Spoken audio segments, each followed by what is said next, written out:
Recherche, savoir, expérience. Alors, trois termes qui vont bien ensemble, mais qui ne sont pas forcément très faciles à articuler.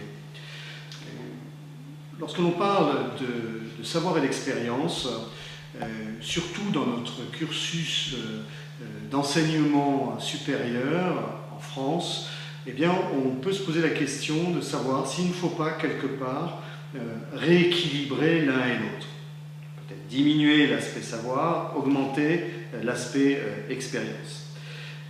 C'est probablement dans ce sens-là qu'il faut intégrer les propositions de l'Institut Montaigne qui consiste à dire, écoutez, pour pouvoir procéder à ce rééquilibrage, il faut créer des centres scientifiques expérimentaux. Qu'est-ce que ça veut dire, des centres scientifiques expérimentaux?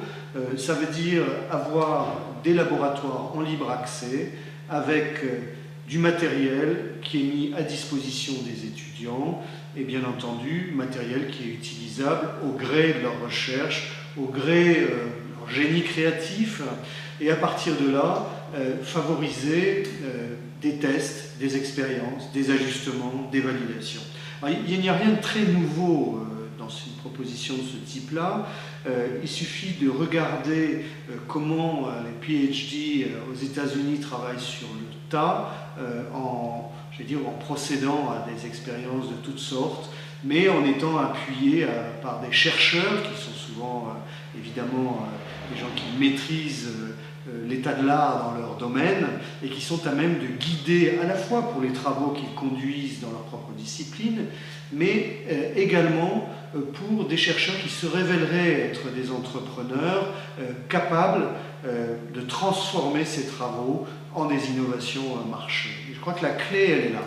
Et lorsque vous regardez la façon dont fonctionnent ces centres scientifiques expérimentaux, eh bien c'est ce qui existe au MIT, évidemment, ce qui existe à Harvard, ou ce qui existe à Stanford, et certainement un certain nombre d'autres endroits. Malheureusement, on n'en parle pas de façon médiatique ou de façon très ouverte dans notre pays. Ça existe, mais on ne sait pas trop comment ça fonctionne, ou en tout cas quels en sont les résultats.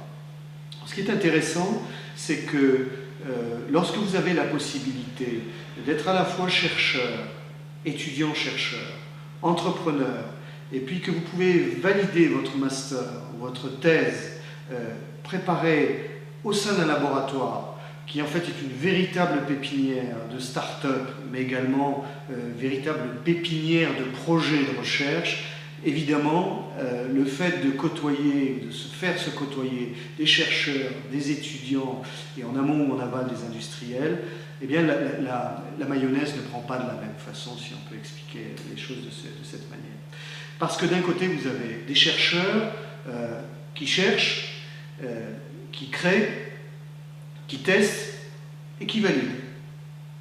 Et puis vous avez des étudiants qui leur emboîtent le pas, des étudiants qui apprennent à chercher, qui apprennent à tester, qui apprennent à ajuster les choses et qui apprennent à valider. Et puis vous avez le troisième type d'acteurs que j'ai cité tout à l'heure, des industriels qui, eux, anticipent, écoutent, observent et puis financent si les choses effectivement correspondent à des activités de diversification pour le cœur de leur métier, ou si tout simplement la recherche permet de développer des activités connexes.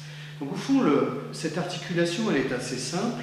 Il suffit de le vouloir, il suffit de le mettre en œuvre en termes de stratégie industrielle, économique et financière, bien sûr stratégie de recherche. Et je voudrais juste citer un exemple que je trouve assez intéressant, qui est le FacLab. Le FacLab, c'est une sorte de centre scientifique d'expérimentation qui a été monté à Cergy-Pontoise. Et puis, je voudrais citer également la Paillasse. La Paillasse, c'est le laboratoire issu du mouvement Do It Yourself, qui est un mouvement français et qui est centré sur la biologie, très, très spécialisé, et qui est ouvert au public.